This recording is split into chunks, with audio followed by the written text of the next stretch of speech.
Hi guys, welcome back, welcome in, welcome to the Sunday reset, where we just kind of hit the reset button on any energies that we don't need, that we acquired throughout the week that don't belong to us, and we're going to transmute all of that into energy that can propel us forward. Before we jump into our reading with the cards, we're going to be using our singing bowl to clear any lingering energy, further reset the energy to connect to each other as a collective, and then as a collective directly to spirit, so we can get a really nice, clear, concise message for you all. If you would like to use this time to call on any specific guides, deities, archangels, any beings of light that you would like to be present for this reading, please feel free to do so now. The more the merrier. All right, guys, I've already done my little Reiki intro for myself to make myself a channel via Reiki. Through the power of Reiki and the grace of God, we get a really nice message, full message for you all. All right, let's get into it.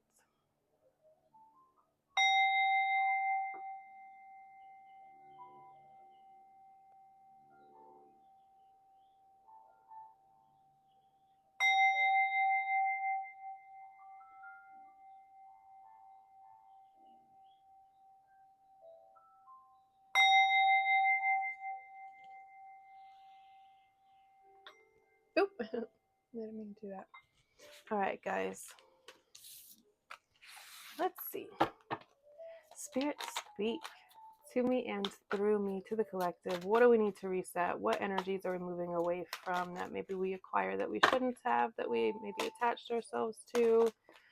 What are we transmuting? Spirit, speak to me and through me. What do we need to know at this time? What energies are here for us? Six of Wands. Strength and the Six of Wands. Beautiful. Okay. There it is. I was about to ask, what energies are we turning into this? Because this is what we're moving towards. This is what we are alchemizing. This is what we are transmuting. We're transmuting this. We're transmuting carrying other people's loads. We're transmuting toxicity, codependency. I'm picking up on really, really strongly. Codependency in the sense that you feel responsible for other people. You feel responsible for other people's workloads, maybe. Making sure that they're doing what they're supposed to do versus allowing other people to take care of their own responsibilities. You have too much on your plate. You've acquired too many responsibilities, yes, of other people's. You've acquired too much. You need to offload. You need to delegate. You need to take a rest, a reset. But there is definitely an energy here. And if this, the devil coming out with it tells me that it could be people, relationships, situations, work situations that are toxic for you, that are keeping you bound because it benefits them, keeping you bound because you are such a hard worker, because you are so loyal, you are so dedicated, and you do want to work as a team for like the betterment of everyone, right? Not everyone has that mindset. Lots of people will offload all of their responsibility onto you so they can have an easier life, so they can do what they want to do, so they can feel free, so they can not have that pressure. Like, oof, I don't want that. Give it to this person, give it to them, because they'll handle it and they'll do it with a smile on their face because that's who they are. They love it. They love doing the most. They love doing it all. No, absolutely not. Draw a line in the sand and say, no, unless you're going to pay me more, unless you're going to give me a raise, unless you're going to XYZ, no, I'm not taking on anymore. That is not my responsibility. That is not mine to shoulder. That is not mine. Don't take responsibility for other people's messes. I'm getting like cleaning up after people. Cleaning up after people. Stop doing that. It's not your responsibility. This is a very clear example. Say you have company over. Say your spouse invites company over. They expect you to do all of the prep, all of the cleaning beforehand, all of the providing, all of the entertain, all of it, right? They just invited the people over. It's their party, it's their friends, it's their whatever. But they and expect, that's really it. They expect you to do all the work. The post party, whatever, and the pre party. Like set it all up. And then once everybody's gone, they leave with them too. They're like, oh, we're going to go to a bar and have drinks. You don't mind staying here and cleaning up, do you? You don't mind putting everything back together. I do actually, and no, I'm not going to do that anymore. If, first of all, if your spouse treats you like that, please leave. Like, that is not how partners treat partners. They don't, yeah, it's just not. There is so much success and happiness, and I'm just getting like brightness, a really bright, strong, solid future for you away from all of this. This could be a Capricorn person, a Capricorn situation, meaning work, something to do with your money, something to do with, it feels like you're tied to someone, something, you feel bound. And if this is a job, it's like it pays my bills. I can't just quit like for without having backup. I understand that. That's not what I am saying people should do. But we need to set boundaries. We need to stick up for ourselves, and we need to advocate for ourselves. If you need more money to survive, ask for more money to survive. More money, especially if they're giving you more responsibilities, especially if they're putting more on your plate. If the load that you're carrying, I don't know, it has to be worth the effort. If what you're getting out is not like equivalent or more than what you're putting in, it's time to move on, because there is better, there is success, there's victory. If you're putting in for a job that's going to be less responsibilities and more money, you're going to get that job, and it's going to allow you to move away from this situation. But I feel like that's what we need. Let's do it like this. That's what we need. We need to keep our eye on the prize. The prize is freedom, emotional stability, having all 10 of your cups just overflowing, and that overflow reaches down to your community, your children, if you have them, your home life, your friends, family, whatever, your community, your people, right? Your village, so it were. That is the level of happiness and emotional wealth, emotional fulfillment that is on its way to you. We don't have any pentacle cards here yet. We have lots of fire. We have fire here with the Leo card. We are quickly approaching Cancer season, and then just like that, it's going to be over and we're going to be in Leo season. So it's just calling you to remember who you are, what you came here to do, how powerful you are, and how much strength you have. You have a lot of strength. You have a lot of determination. This is so you don't get here by being weak. You don't get here by being meek. You don't get here by being any variation of that. You get here because you are strong, and people see you as strong, so they don't mind putting shit on you. People don't come to the weaklings with their problems. They don't come to people who can't handle it. They don't come to people who don't have solutions. Thank you. They go to the people who have the answers, right? And that's why they give them so much. That's why people offload onto you, because you can handle it. But you shouldn't have to, is what I'm saying. You shouldn't have to, unless you want to. But this is an indication you don't want to. It's toxic at this point. It's too much. It's time to lay them down. Lay all of these down. You're being called to lay every single one of these wands down, even if it's your own responsibility. What you do after you lay them down is you assess which ones are your responsibility. Okay, my children, of course, I need to take care of that. My home, oh yes, of course. My finance, whatever, yes. There are certain things that we have to take responsibility for ourselves and the people that we've, right?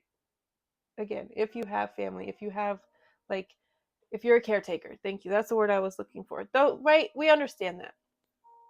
That's like 2 or 3 of the wands, so not all 10. There's so much of this that you're carrying that's not even yours, and it feels like you don't even recognize it at this point. It feels like you don't even see it. You just think that it's all yours.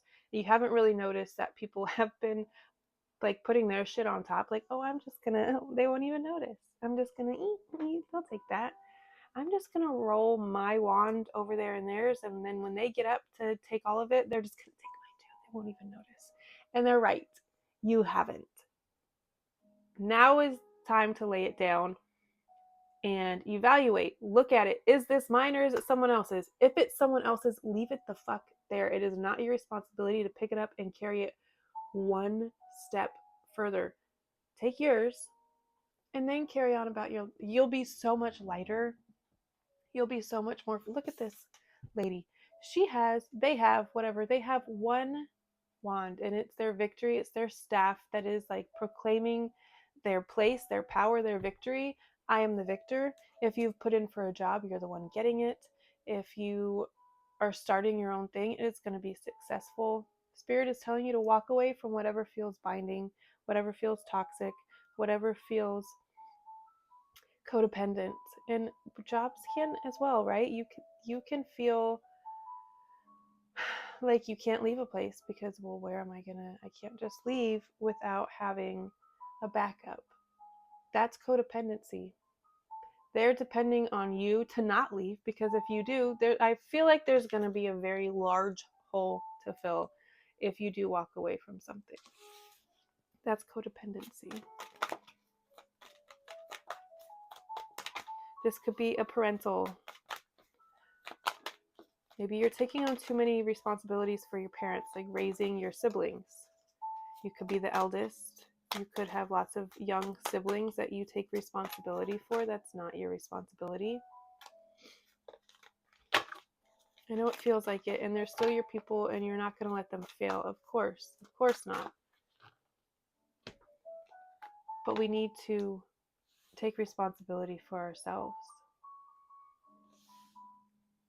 It's affecting your life at this point. There's so much more waiting for you. Like, yeah. There's so much more waiting for you. You've outgrown a situation. You've lost your taste for something. And this is not, it sounds terrible and like a really hurtful thing. Like you were once madly in love with someone, and it's like now you're looking at them and it's not the case anymore. Like, I think it might be time for me to move on. It might be time for me to leave this and move on to something that is all of my cups. Yes, 8 cups are delightful. That's beautiful. That's wonderful. But it's not 10 cups. And you deserve 10. Everybody deserves all 10 of their cups to be full, not just 8. Not just even 9. All 10 to be overflowing. And like, yeah. This is calling you to not settle. Don't stay here because it's comfortable. Don't stay here because, well, it's almost 10. I mean, it's basically, we're almost there. May as well be. It might not get any better than this. I once really, really loved this thing. This is like your favorite. You losing your taste for wine is how a way to sum this up. You once had like adored this certain thing. Take wine, for example. You were a connoisseur. You loved it. Every step of it. It was beautiful. You loved it. But now it's like maybe you don't even drink anymore. So wine is not your thing. You've lost your taste for wine, and it's okay. There's nothing shameful or wrong about that. Could it potentially hurt people that you've left? Of course.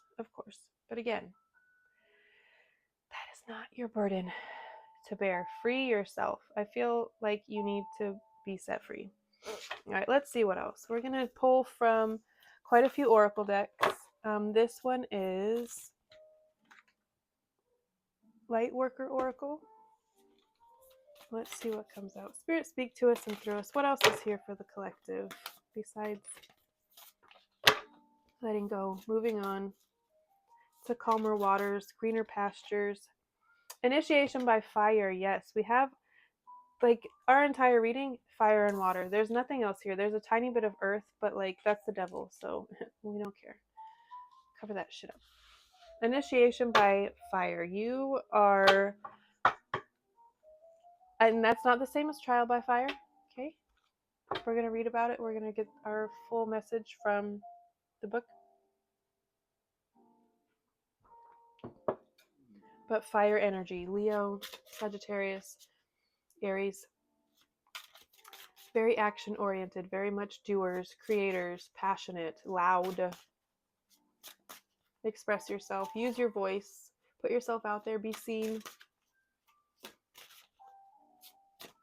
Very attractive, and not just in the physical sense. I'm talking like magnetic for opportunities, magnetic for, I could have swore a card flipped over face up, but maybe not. Oh, it did. Goddess, that was what was on the bottom of the deck.